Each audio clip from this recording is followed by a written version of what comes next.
Thank you for joining me on my soapbox today. My name is Mindy and I'm the Client Services Senior Manager for Spencer Ogden, an energy and infrastructure recruitment agency. As global recruitment experts in energy and infrastructure, we're building an industry that impacts millions. We provide leading recruitment services to clients and candidates, creating careers to power a sustainable future. The Soapbox Series is a podcast that we've launched to have open discussions with thought leaders in the renewable energy industry to discuss the human element behind our industry and the challenges we face in recruiting, retaining, and promoting top talent, especially as it pertains to diversity, equity, and inclusion. We have an exciting episode today featuring two women in leadership at Orsted. Felisa Morgante, the head of people and development, and Felisa Nobles, diversity and inclusion lead. Orsted was once one of the most coal-intensive energy companies, and over the course of the last decade, they have strategically transformed into a sustainable energy company. Orsted has a vision to create a world that runs entirely on green energy and is targeting 99% green energy by 2025. I'm about to blow your mind, but that's just 3 years from now. On today's episode, Melissa, Felisa, and I delve deeper into the subject of DE&I and how important it is in the workplace. With double the amount of guest speakers comes double the amount of knowledge to be shared, and we're in for a real treat. Both Melissa and Felisa are DE&I experts, and their passion is shown throughout our exciting conversation. Diversifying STEM is something near and dear to both of them, and improving diversity within the renewable energy sector is their main goal. They stress how DE&I is necessary for the smooth running of any organization and how going outside of the norm can propel you miles ahead of your competitors. Felisa, when you called me back in December, a few days before our original episode, you and I were chatting, and I thought we had such an awesome, just like impromptu conversation. I think we spoke for like half an hour. She's the pro, that one. Yeah. Thing. And then I was like, hey, cool. Yeah, you're like, why are you doing this? That's like, great question. So glad you asked. So I like that idea because I'd love to be introduced to you too. I mean, Melissa, you and I haven't been introduced yet. Yeah. I've never done any kind of podcast before, so I'm a newbie to this, so it's fun. Welcome. I'm excited. I feel like I'm breaking out. I mean, it seems like old school now, right at this point, except for me. So happy to be on it. Yeah, I mean, I'm happy to start and just kind of tell you about my background. I started at Orsted end of May of 2021, and I'm Melissa Morgante, and I'm the head of P&D, which is People and Development for North America. So P&D is, some people also think of it as human resources, but I refer to P&D a lot, so that's what I mean, people and development.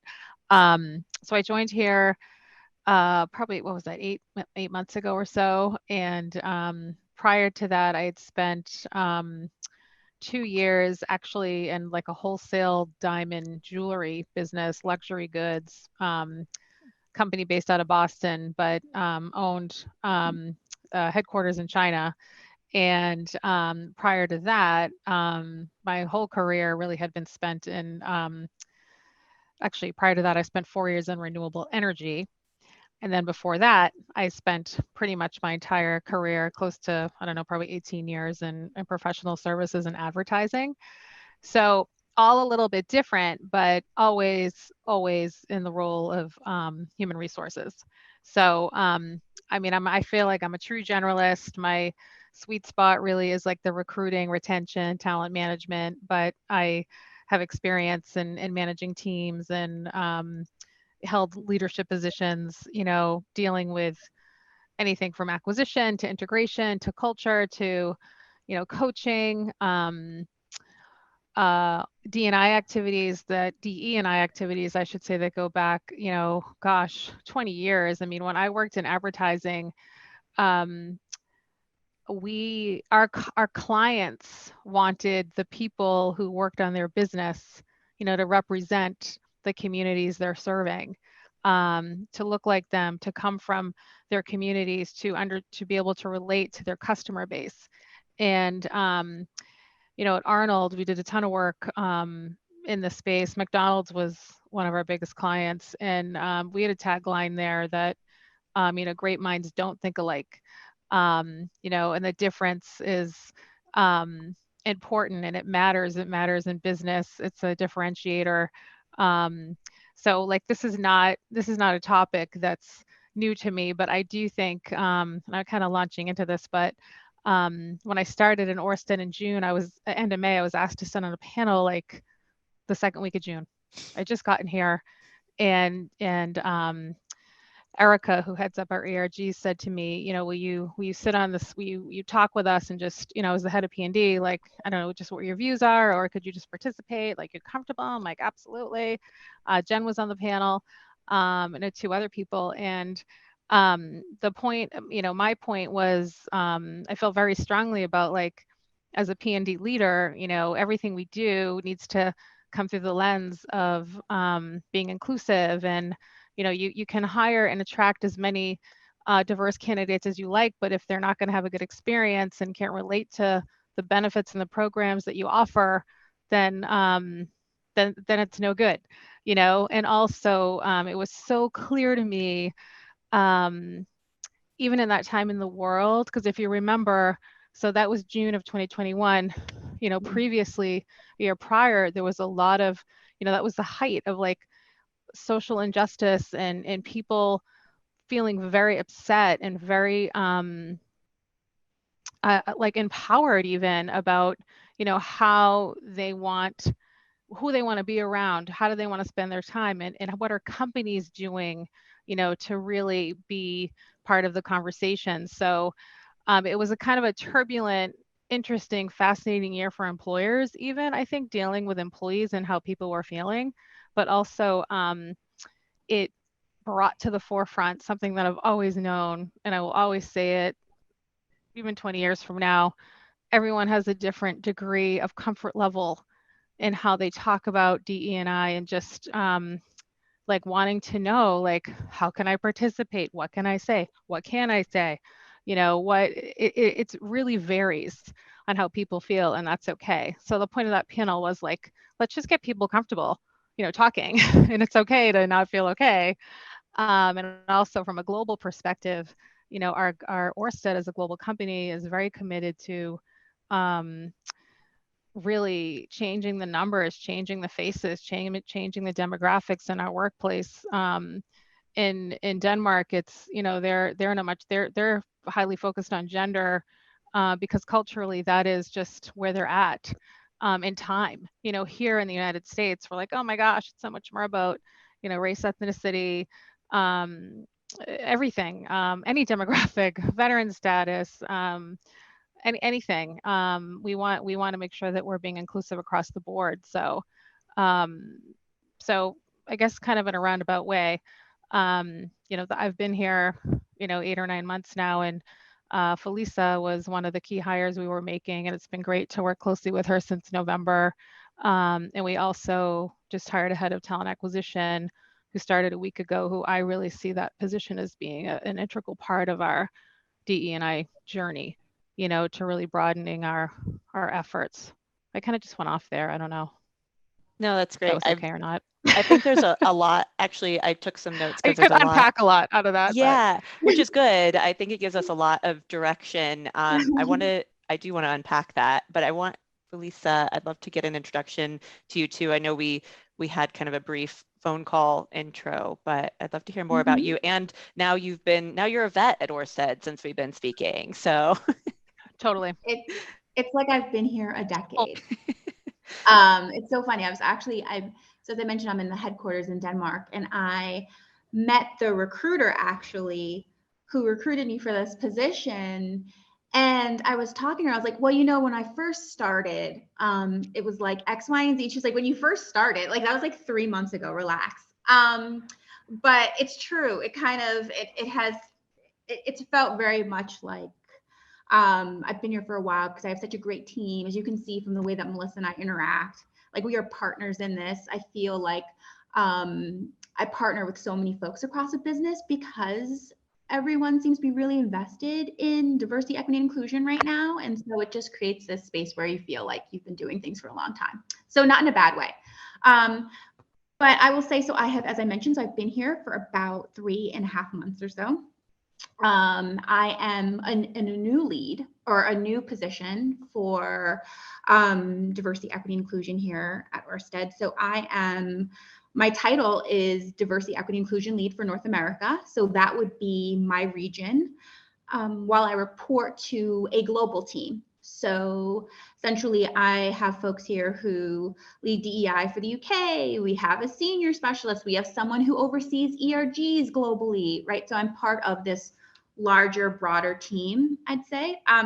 In terms of this field, like diversity, equity, and inclusion, when we first spoke briefly, Mindy, I talked a little bit about this, but it's something that is very personal to me, and I feel like I've been doing it for a really long time. So before coming into DEI, specifically as a profession, like 12 years or so ago, I'd worked in public health before. Specifically, I was at National Institute of Mental Health and the Substance Abuse and Mental Health Services Administration. And so it was really more of a social justice angle, which for me segues naturally like into diversity, equity, inclusion. When you see the haves and who has access and who doesn't and why, and the social systems and structures that exist that either facilitate growth or prevent them, right? You kind of naturally go into diversity, equity, inclusion. So I started doing this specifically at Harvard University. I was at the School of Public Health, where I led our diversity recruitment strategy. And I partnered with folks across the business to think about how are we diversifying STEM fields specifically? So STEM meaning science, technology, engineering, math, right? Like, so these are areas that are traditionally where we lack representation from key racial and ethnic demographics, also folks who have disabilities, first gen, folks who have low SES, all kinds of, different dimensions. And so I would create these different programs to promote access and to create that pipeline into public health.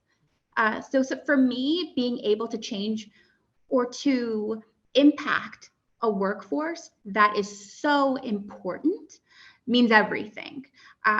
So I was able to do that for a while. I then kind of decided I wanted to transition out of academia and try doing DEI for corporate, like a corporate world. And so I was able to build DEI strategies for new functions at different organizations, such as Wayfair, which is based here in Boston. It's an e-commerce company.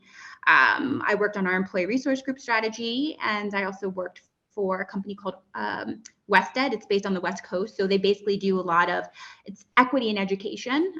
So they are researchers really thinking about how are we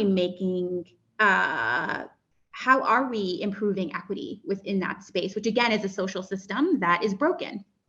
So that was wonderful. But for me, the idea with coming into Orsted is that I've had the ability to work at these organizations that really are considered like the standard within their field. And the thing about when you work in the standard for your sector is that you can transform that sector. And so with working at something like Harvard School of Public Health, I was able to impact, we were able to impact public health and how we diversify that workforce. When we're working now at Orsted, when I think about green energy, when I think about this space, and the ability to transform that, right? Like this is, for Orsted, coming into North America is a new market.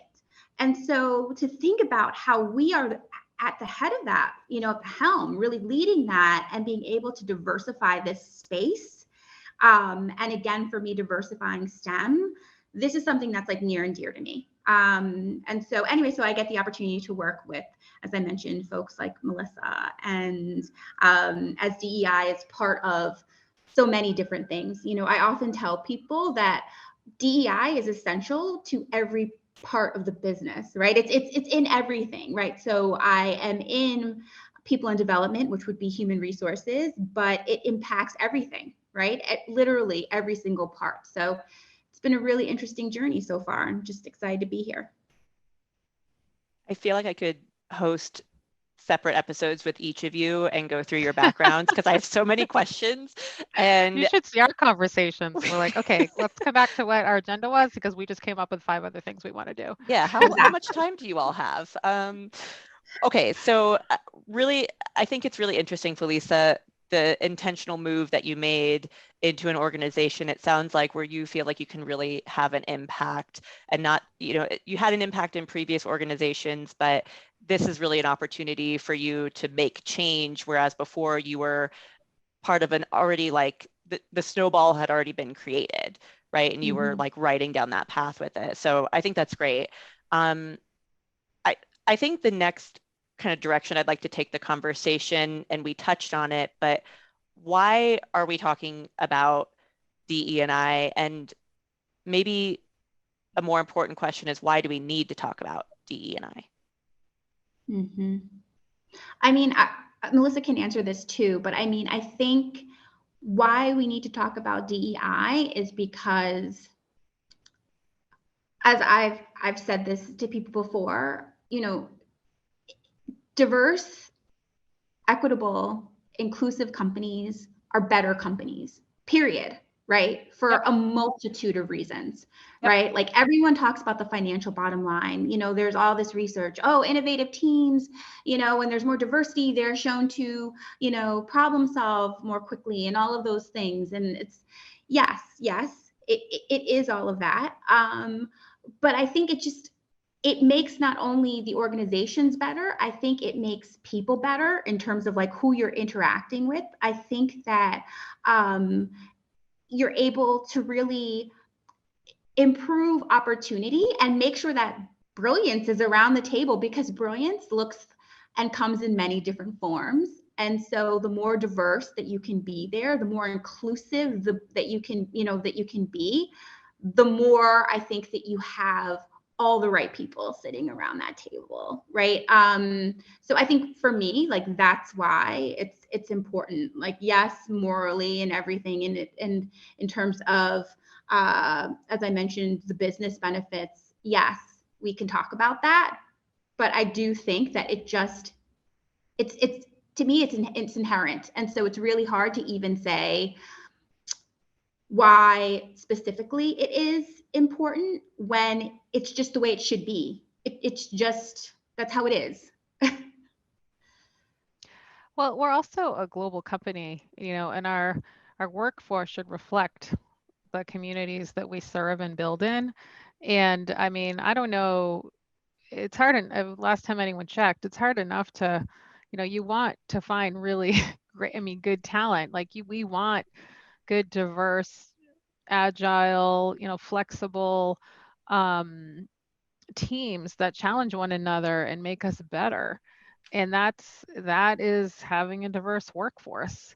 It's also, it's just, I just think having a diverse community also just, I don't know, makes it kind of a more interesting place to work.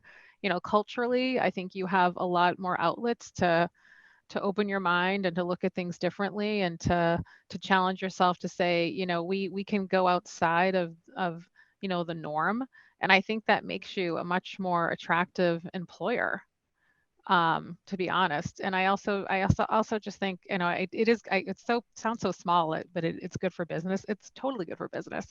And I just think with the world we're in today, that companies, I do think have a bigger responsibility to pay attention, and they probably feel that, and I'm sure there are quotas to be met and things like that, depending on what organization you're in. But I don't really think that's necessarily the answer all the time. I think it's about improving and getting better, but being authentic, right? So if you have a diverse work environment and you're serving multiple communities across the world, I mean, doesn't it just make total sense? Yeah, well, like and the equity said. part is just like, you just have to be fair always. Like, that's, well, you can't, that is an obligation. I think you can't even like separate them from each other. No. Do you know what I mean? Right. They're so dependent on each other, right? Like diversity, when we think about representation, yeah, it matters. Like, heck yeah, it matters. Yeah, it but does. The thing about it is, if I'm one person in my organization who share, who has like that dimension of identity, and I have the weight of that. I feel the isolation in that. I can feel all kinds of things. Then I don't feel included, and then I'm out, to Melissa's point earlier. So you just can't have one without the other. And of course, as Melissa mentioned, with equity, that's essential. I mean, that's the basis for both. So it's just, you really need all three to be a successful organization. Like if you're not thinking about DEI, if you're not wondering how you're incorporating that, then it's problematic. You already started to answer the question I was going to ask, because I wanted to kind of talk about the relationship between diversity, equity, and inclusion, because what happens is, or what I've noticed is that we start to kind of single out the diversity piece, which is, well, it's kind of the first piece, right? If you don't have diversity, then you're not going to have equity and inclusion, because you're looking at a room of people who all look the same. So everybody's already included and likely equitable. But I think it's also something that like we're more comfortable talking about the diversity piece, because that's something we feel like we can, I don't know if like control, but or to your point, Melissa, like we have corporate objectives, we have KPIs, and you can have those around diversity, but can you really have that around inclusion? I don't know. I'm curious what you guys think about, this relationship. I mean, I think it kind of in a hadn't thought about that question, and that my immediate thought came when you said that is it's about retention. People aren't going to stay in your organization if they don't feel part of it or included. That would be the metric I would go to without even thinking about it harder than I just did. I think you can measure it that way. What do you think, Felisa? Yes, I think you can measure inclusion. Definitely there are metrics for that, and retention, turnover, like those are definitely some of them. If you were to look by dimension of identity, right? You can also look at promotion. There's so much that you can kind of tie to different dimensions of diversity. But I will say, so you had mentioned why it was important, or like that folks tend to really focus on the diversity bit and less on like the other pieces. And I think it's because truthfully, I've seen so many companies kind of fail in terms of like with that logic, where it's, we care about increasing our diversity, right? Like it's all about the representation. And I think to people that seems like the easiest thing to do. Like, oh, right, we need more whatever people. So we're going to go out, right? Like we need more Muslim people, or we need more women, or we need more whomever, right? Let's go out and get them, right? Like that's the problem. We need to bring them we need to bring them in here. And the problem with that is that, to what Melissa said earlier, right? Like if I come into your organization and it's not equitable, right? I'm not getting promoted the same way as my peers who have a different identity, or there are no spaces for me. There's no sense of community. Or I feel like I'm having to prove myself, as people who are underrepresented often do, and it's constant. Or I don't get that parental benefit because, I'm not having a quote, a regular, I don't know, a birth or something. Like, it's the benefit should be offered to everyone, not just, because someone's going in to have a baby. They want to see benefits. People want to see things that support them, where they can identify that suits me. Exactly. They're not, it's not missing. Exactly. Because you can hire all the people you want, but if they don't feel like they can connect with anything or see their opportunity within it, they are not going to stay there. Exactly. In fact, they're going to feel pretty bad about it. Exactly. And then you'll leave. And at that point, it's not a matter, I think, of like finance or, the reputation. I've worked at very reputable organizations where people will leave, and it's not necessarily because, that's such a great, it's such a great place. Like if you're not making people feel included, they don't want to stay and they don't want to be there. So I think diversity feels a lot of times to leaders like a very easy checkbox. It's a number. I bring it in. It increases our bottom line in terms of our bottom number, the end, right? And then I don't have to necessarily think about all of the changes and the culture of my organization, and culture meaning everything, right? Like culture Yeah. is, you know, like your ways of working, it's the behaviors, it's the practices, it's the policies that you have within the organization. All of those things are included with inclusion that you have to think about and that you have to change within your organization. And that's hard. And so I think it Hiring becomes is really hard in general. hiring's Like for hard. anyone. It's not easy Mhm. to meet any numbers. I mean, it's hard. I mean, it's a crazy market right now. I mean, you know, to attract and retain people, you better fire on every single cylinder. And showing that you do have a diverse, inclusive environment is also it's also a talent magnet. Of course. You know, Of I course. mean, there is another good reason it's good for business. It's like it's just it's part of the way we work. Has to be. It has to be. But that's the other thing too. Like you can recruit a bunch of people, but if you have, you know, if you're biased as a hiring manager, then who cares? Like if you're showing me this really great pool of candidates, but I Right. haven't thought about my own biases, I'm not hiring those people anyway. So there's a lot of hard work that needs to come into with DEI. And I don't think that people always understand the level of work that it's going to take to actually transform your organization. This is not a checkbox. It takes time. There's no magic bullet. There's no timeline. It seeps in through your organization and it takes hold over like anything else you do. Sometimes you have to go through a cycle. You have different leaders and even non-leaders who are different places of really understanding. Like it takes time. I mean, we're doing this the bias training. I can't wait that you just set up. Can I I think you join? set it up, Felisa. Yeah, Or so one of the actually, RGs. the Gender and Network did by Yep. Project Implicit to talk about like implicit bias. And So- everyone's buzzing about it. Like they had to take a Everyone's pretest and now like, let's see what comes out of it. So like people are excited about the, you know, that's an outside person coming in, but you know, just introducing different trainings and guides for people there. They want it. You know, they want to understand. They want to take part. But that takes time. You know, it catches on. You have one group talk about, oh, then someone else is buzzing about it. Let's do it again. And it starts to infiltrate into the system.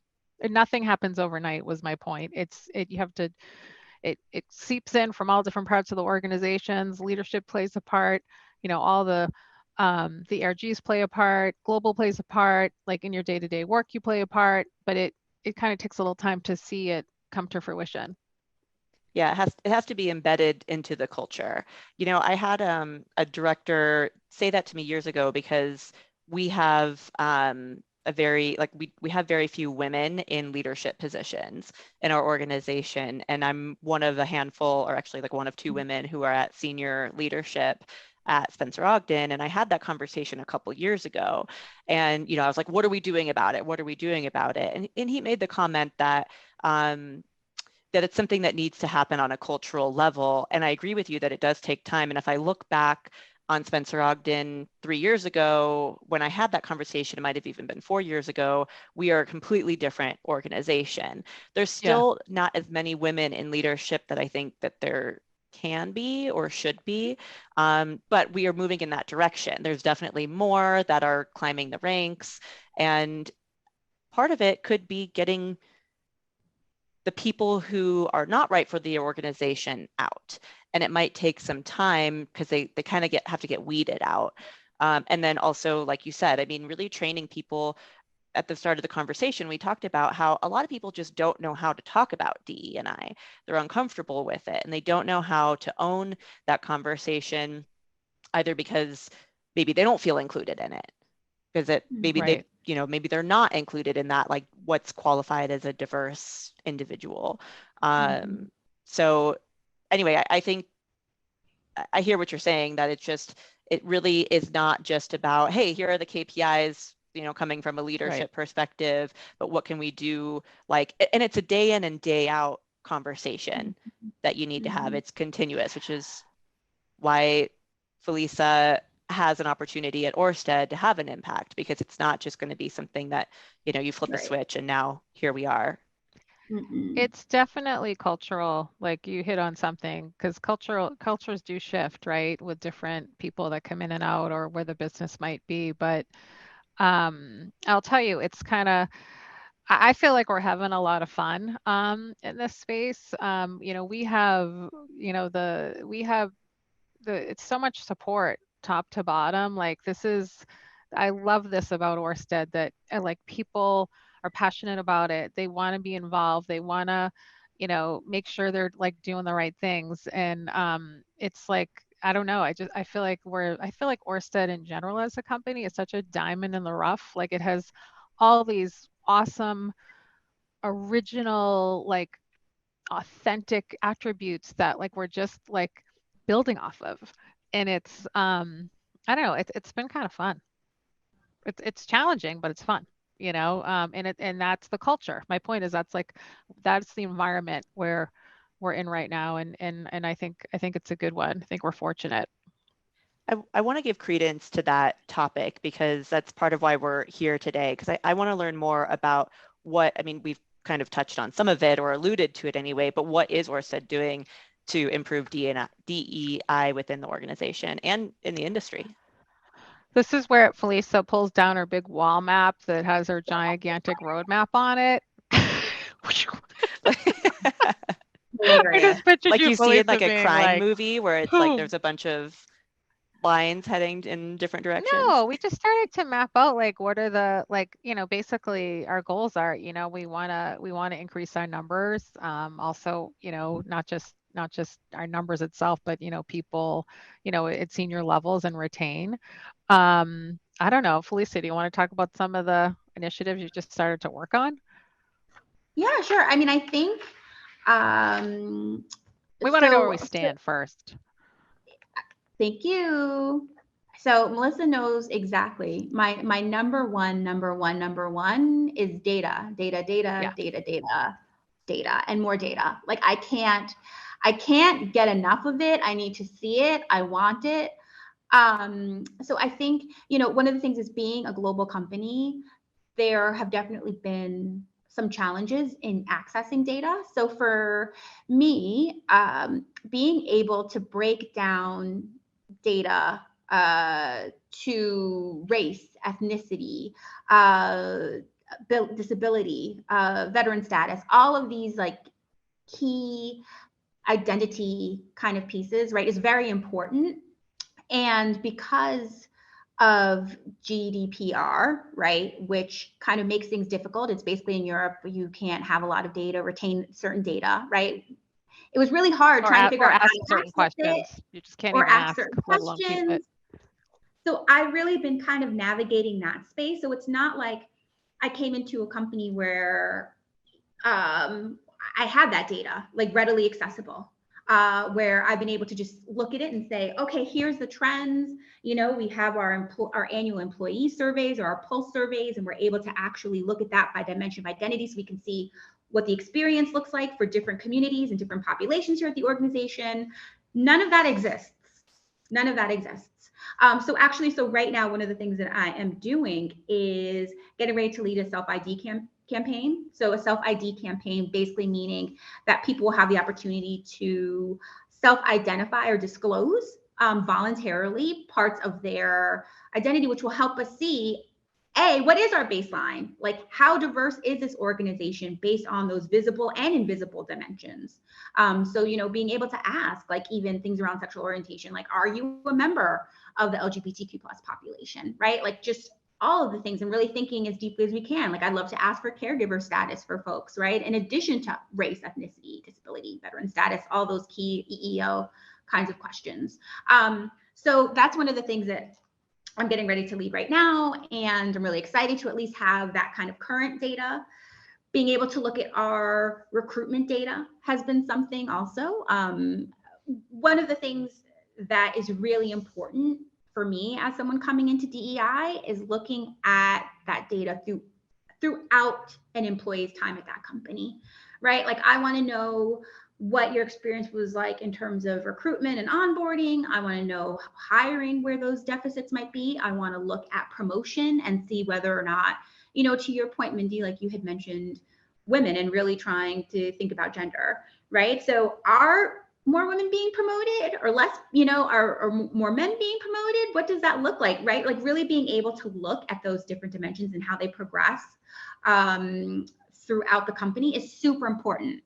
So that's like number one, like that's where I'm at, right? And then obviously what comes with that, the second part, once you get your data, is your transparency strategy, right? So really thinking about like, how are you communicating that to the business so that folks, feel accountable, right? Like, do your leaders feel accountable? They need to know what their numbers look like, where they're lacking. That stuff is important. Really making sure that, your employee resource groups, that they are there as a resource to folks. Oh, we have these different populations within our organization. Oh, guess what? We also have an employee resource group to help build community, to help strategize with the business, right? We do have employee resource groups at our organization. They're all really fabulous.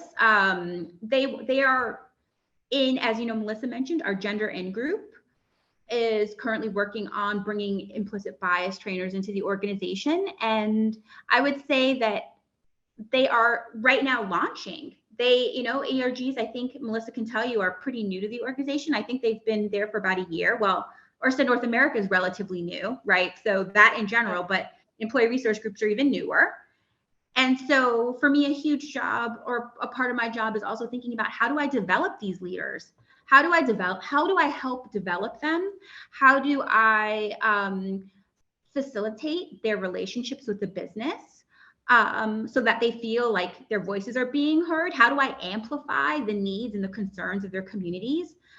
Really creating a structure and having a structure for that is really important. So I'm thinking about a lot of stuff with employee resource groups. And then, as Melissa mentioned, recruitment, of course, right? Like that is another piece. Right now, we're in this very startup phase. So where are we recruiting from? What job boards are we going to? What relationships and partnerships are we creating with organizations, whether they're nonprofit or university or, workforce development specifically? Like what are we doing? Right. So part of my job has been also coming in and accessing that, trying to think about what those different strategies can be. And now that we have, this great new head of talent acquisition, partnering with her to make sure that we implement and execute them. Right. So those are just some of the things that I'm thinking about and working on. But there's always a lot. There's always a lot of pieces, because you can't just focus on the one. I can't just focus on the representation. I have to also focus on the inclusion and think about that. And again, our policies, how are we making them more equitable and auditing those? So there's a lot to be done always. Just to go back to the numbers, like it does kind of start with just understanding, like across the board, what our demographics are. And then also just targeting, whether it's veterans or women engineers or, whatever it might be. That's where you kind of say, okay, here's some of our gaps. Here's where we want to do better. And then maybe those partnerships are targeted, for certain groups. Mm-hmm. And then, every benefit, every program we do internally, we do it from the lens of, full inclusion.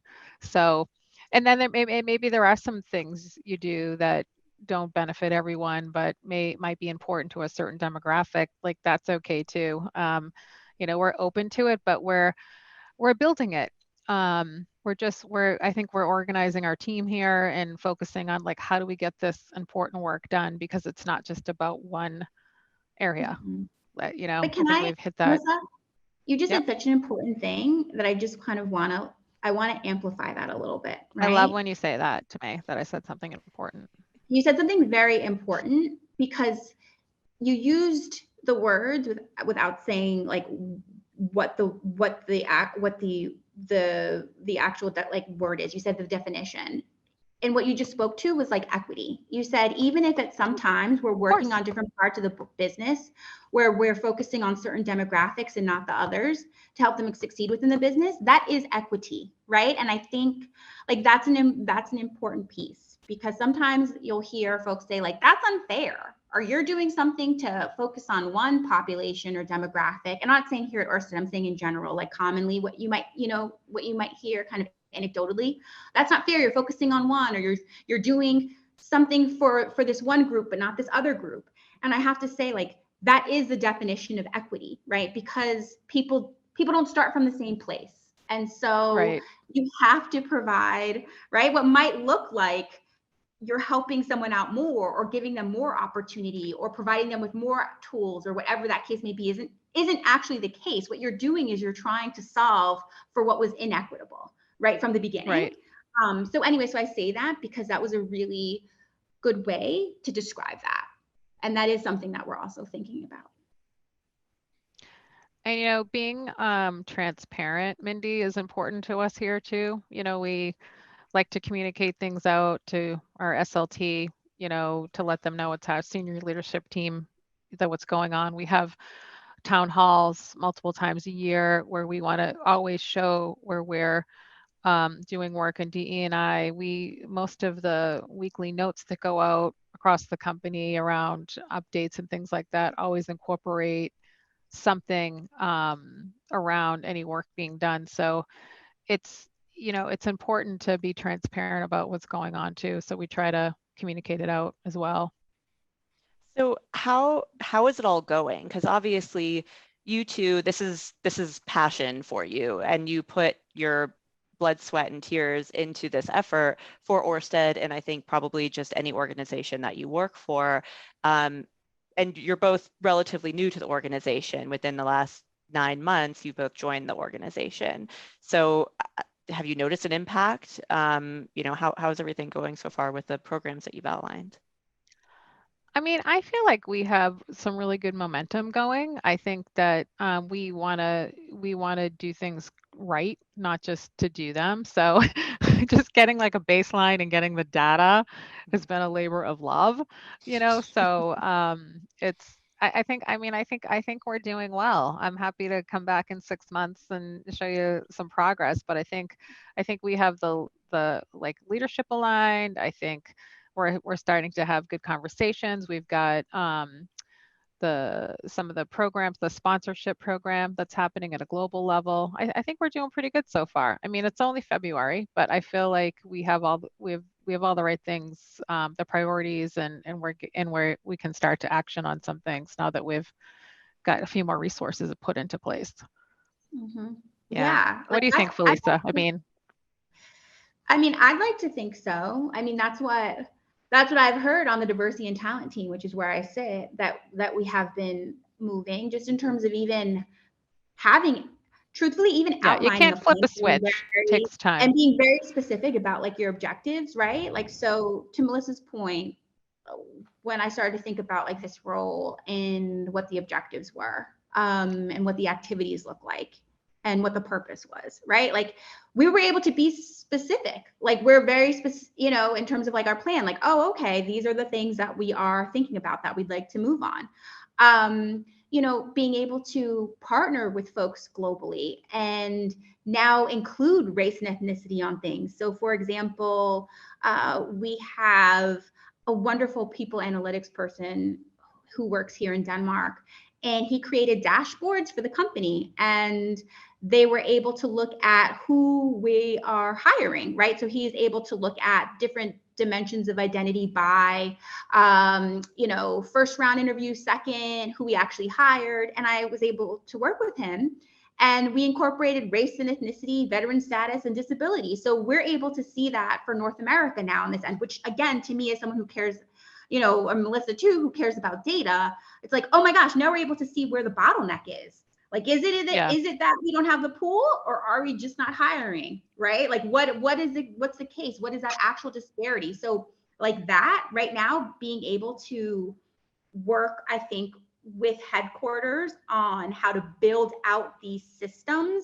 so that now moving forward, that we're able to collect that data is actually, I think, pretty big. And I think also a lot of the work and the movement that we've been able to continue, to do with the employee resource groups, right? In terms of trying to figure out like how to support them and trying to formalize the partnerships with the business. And for me, being able to serve as a resource to them has been tremendous for me. I always find it really helpful, speaking with ERGs and knowing what they see as the problems with the business or whatever perhaps challenges or issues, so you can start to work on them and map them out. Like, I feel like developing that relationship has been very powerful for me too. I would hope it's powerful for them too.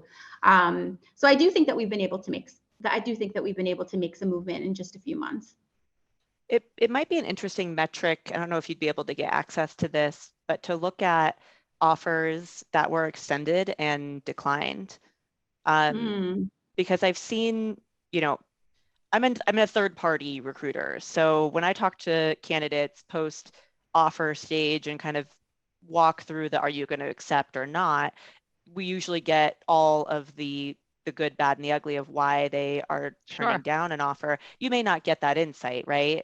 Your recruiters may not be having that honest of a conversation. They may not be able to, but could be really interesting data to look at.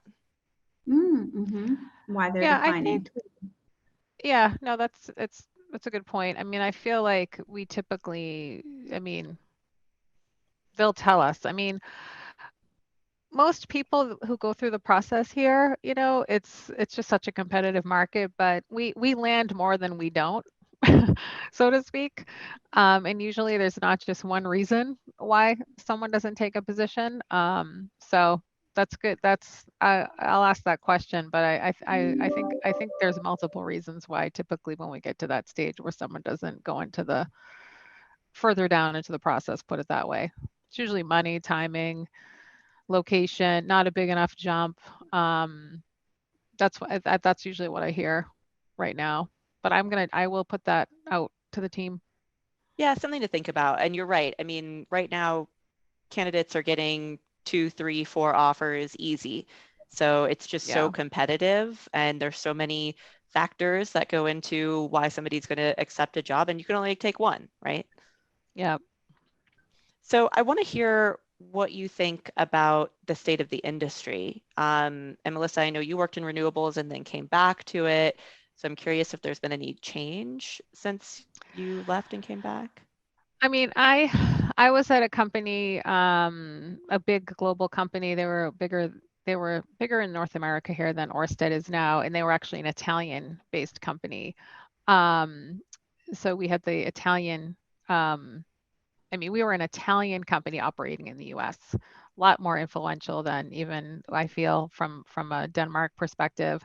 I mean, I think that, I think it's progressing, but I still think we have a long way to go. I think there's so much more opportunity in renewables than ever. There's all different avenues you can go in today. I mean, even just offshore, offshore wind was not a thing 3 years ago. It is now here in the States. So I think it's improving, but I still think we have a long way to go, even on the gender side. We want more female engineers. We'd love to have a wind technician who's a female, but it's a hard life. I mean, you're gone. You're not that a female can't handle it, but I feel like it's a different kind of thing to look at. And I don't know, just some interesting comments I've seen. Even when I worked at my former company, it was a little harder to recruit the women, but you see more and more of them. So I think it's getting better. I don't have any actual stats, but I think we can improve. I just think there's an incredible amount of opportunity in energy, period, not just renewables. It's huge. And you see all the move with oil and gas now, like there's just so much going on in the broader industry that makes the pool bigger. Yeah. Well, with all go ahead. I'd love to hear your thoughts, Felisa. Sure. So I haven't worked in energy. This is my first time. My jam is DEI, but not necessarily this industry. But I will say, one of the things I was able to look at, there's actually a really great report on diversity in energy, and I don't have it up in front of me in terms of who wrote it, but it's awesome. And they actually break down the different areas or the different fields within the energy sector and tell you where the diversity or lack of diversity is. But I remember just kind of like the headline, like the major kind of big pieces. And one was that, yes, it's still dominated by men, right, in terms of the industry. So women are underrepresented. And that in terms of racial and ethnic identity, that Black or African-American and Hispanic and Latinos are underrepresented within this area pretty severely, particularly with Black and African-American energy folks. So I think that, so with that said, I do think that there's work, right, that needs to be done, right? Like, so if based on the U.S. census, 13% of folks identify as Black or African American, and we have 8% based on this report. I think that's the correct statistic, right? Like, that's severe underrepresentation. So what are we doing there, right, to increase that? So I think that for me, in terms of seeing that recent report, I definitely think that there's work that needs to be done. And again, as we get our hands on this data of our current employees, we'll be able to see like where we are within that. Yeah. Where are we in terms of the race, ethnicity? I would agree with that. Yeah, we'll be able to benchmark that and say, okay, here's where we are in comparison to the energy sector, and here's where we are in comparison to perhaps like the U.S. Census. Like, where else should we be? So. Yeah, really the numbers don't lie. I've heard, I don't know if it's the same report that you've read, or I've heard of different reports. We ran a small report ourselves, and I spoke to Kristen Graff, who's the executive director of RISE, and she's pretty up to date on her numbers, and I think it's 26% representation in renewable energy for women, and the racial and ethnic representation is lower than the national average. So, these things don't change overnight, like we talked about. And I think more and more companies like Orsted that have a major impact on the industry just by virtue of size and scale can help to start tipping those numbers as time goes on. But, we have to I guess we have to be patient and keep fighting the good fight in the meantime. Mm-hmm. Yep. Yeah, I feel like that is the tagline for DEI. Keep fighting the good fight. Like, it's true. I mean, these are things, especially when you think about organizations, right, who have been around for a long time, right? So Orsted is not a new company, or a lot of these companies aren't. And so with DEI, if you haven't already baked that into the company from the very beginning, right? Like, then yes, then you're coming in late, and you're thinking about, okay, how are we now building correctly? Like, how are we modifying? How are we improving? And so, yes, that takes time, right? I often used to think about that when I worked for Harvard, right? Like, that's a 400-year-old organization, right? So, yeah, the changes, they're going to be incremental, like they are. And so I do think, as Melissa mentioned, with this being such a new organization and everyone being so receptive, there is that, we do have that momentum and enthusiasm around it. So it's definitely one of those things where sometimes you only have it from the top, or sometimes you only have, the groundswell. We kind of have this what I would consider rare organization where you have it coming from both. And so we're just trying to ride that and just like keep this momentum going. Yeah, I would agree. It takes time, but I don't, there's definitely certain things you can do, the low hanging fruit to accelerate, but also you want to be genuine about it and authentic and true. You don't want to just be like, well, this is what we're going to hit this number and that's going to be it, and then not look at it again, in 3-6 months. Like, the retention piece is important. I think it's a cultural, like, this is who we are, and we want to do this right, and that's why we have brought in the resources that we have. So I am super encouraged about it. Yeah, you really need a centralized team to focus on it.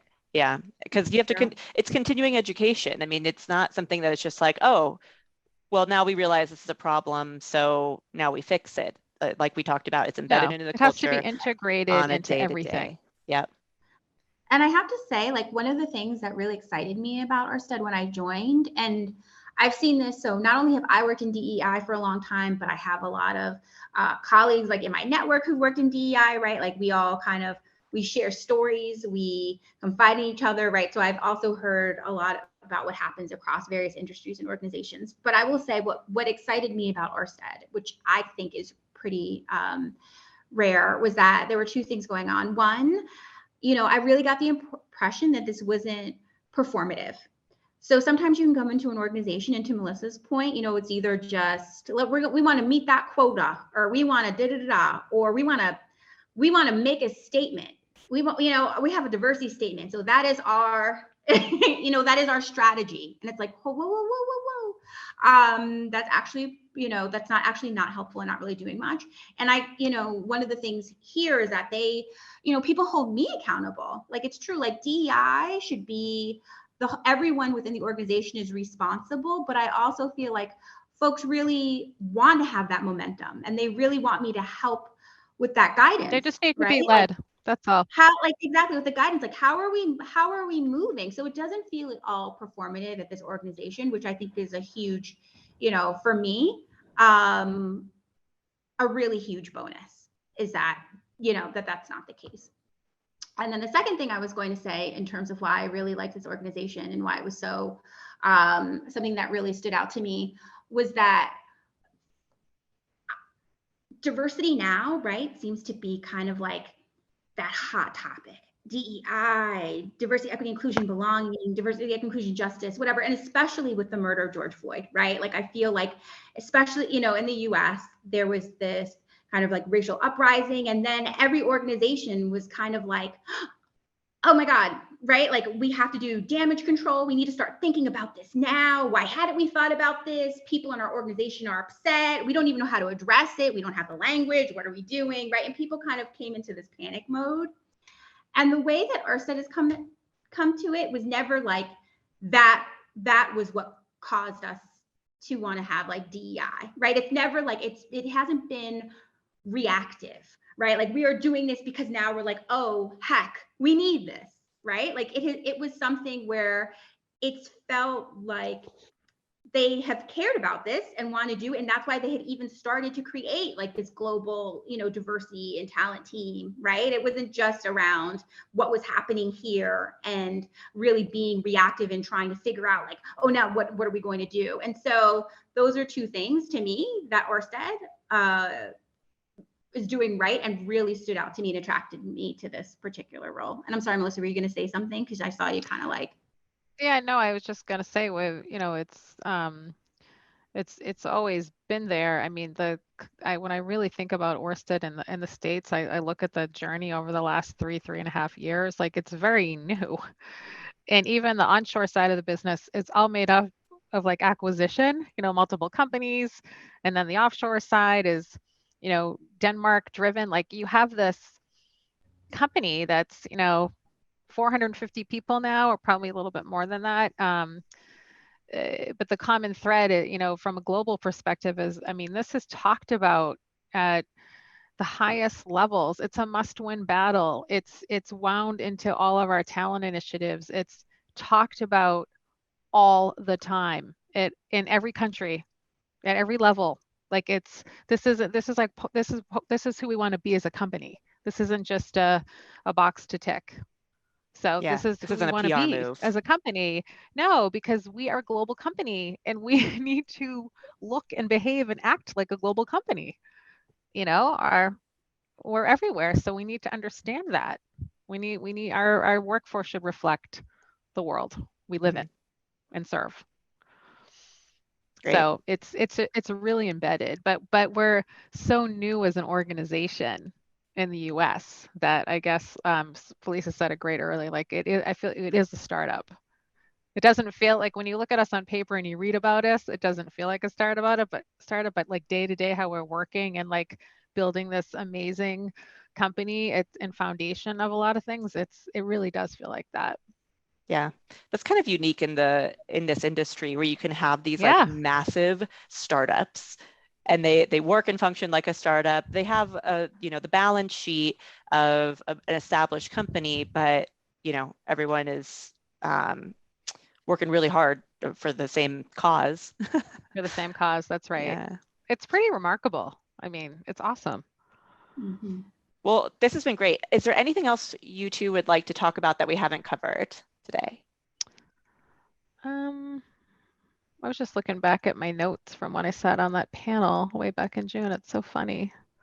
I don't think so. I'm just so happy that like it's happening. We're here. We're all here doing Me this. too. We made it. It Mm-hmm. takes some time to get a bunch of schedules coordinated, but I really appreciate this. I knew this would be a wonderful conversation, and you two did not disappoint. So thank you for taking the time and carving the time out of your schedule. Yeah. Felisa, for joining from Denmark. I know it's late for you. You're probably ready to sign off, have dinner, enjoy your evening. I meant what I that. said earlier, like we should do this again in 6 months or 4 months, whatever, and we can like continue the conversation, you know, just to talk about like what has been going on since we last chatted. And like this should be an ongoing dialogue, you know. Yes. I don't know. I think so. I think it's kind of neat. Well, and to see kind of like how things have evolved over that time. Yes. That's the hope. Yes. That's why we're having this conversation, right? Yeah, just kind of neat. I'd like to do that again. I'd be happy to do that. I do. I agree. I think that'd be great. I think the only thing that I had written a note about, Mindy, you had mentioned it, was just around the silence kind of that happens in an organization where folks don't necessarily feel comfortable like talking about it. And so I think for me, like the one thing that was something that stuck with me, because I think a lot of people feel really uncomfortable about putting their foot in their mouth or offending someone or anything, right? There's just so many things that can happen when you're talking about identity and messing up. And so I just kind of wanted to spend like 2 minutes on that if I could, and maybe kind of I would love that. Yeah, like the silent complicity piece. Yeah, because I really feel like, you know, managers or sometimes leaders will say, and I've seen this at like companies that like, you know, are maybe like more reluctant to do things, but you know, I think folks will mistake like the silence as being something better. Like, you know, well, I didn't offend someone, you know, I didn't mention anything about, you know, this person being murdered, or I didn't mention anything about this, but it's better because what else was I going to say? Or how was I going to say it? Or I didn't acknowledge that something happened to this group of people or to this community or to whomever, right? So it's almost better. And so I just think that is just such an error in judgment, especially when it comes to having these conversations, because DEI takes vulnerability. It also means that sometimes you might make mistakes, but I think that having a conversation is way better than not having the conversation at all. And so I think for me, if anything, I would just, you know, encourage folks to try and to be brave in that way, and to understand that we make mistakes. Like one of the things that, so I had a previous, I suppose, sponsor, like DEI sponsor, who was in one of my organizations, who this was like this very senior white woman who really would help me with strategize and think about different things when I was at one of my organizations. And anyway, one of the things that she would say, because I constantly would feel like, you know, in DEI, when you bring this visibility to these issues and you start to raise them more, you do start to get not only positive feedback, but you get negative feedback, right? Like folks are happy to tell you what you're doing, you know, what you're doing right, but they're also pretty vocal about telling you what you're doing wrong, right? And so I would make mistakes. I would do all kinds of things, as we all do. And she would say to me, well, you know what? Like, that's essentially like how you know you're doing it right, because people are having discussion and because you are addressing the things. And so people do now have the chance or the opportunity to either praise you or critique you, because you are putting yourself out there. And so I would just say that that's a very important thing to do. And, you know, I just would encourage leaders within organizations and managers, whomever, all of us, to really kind of lean into that space. Well, And it's okay, right? And it's creating an environment where it's okay to, you got to make people feel safe and talking, right? you took the words And out of my mouth. also I like was it, thinking the and same it's thing. right, and it's okay that to have a debate and a conversation, but you know, you don't give up, you listen and you learn from it, but you have to be in an environment where it's safe to do that, you know. And everyone has different degrees of how they feel. It's just, but that's, I mean, I deal with that every day in my job, end of story. So, but you have to create the environment, and that is something companies culturally, like you have to walk that walk. Like it is okay for it not to be okay, because that's how you have the learnings.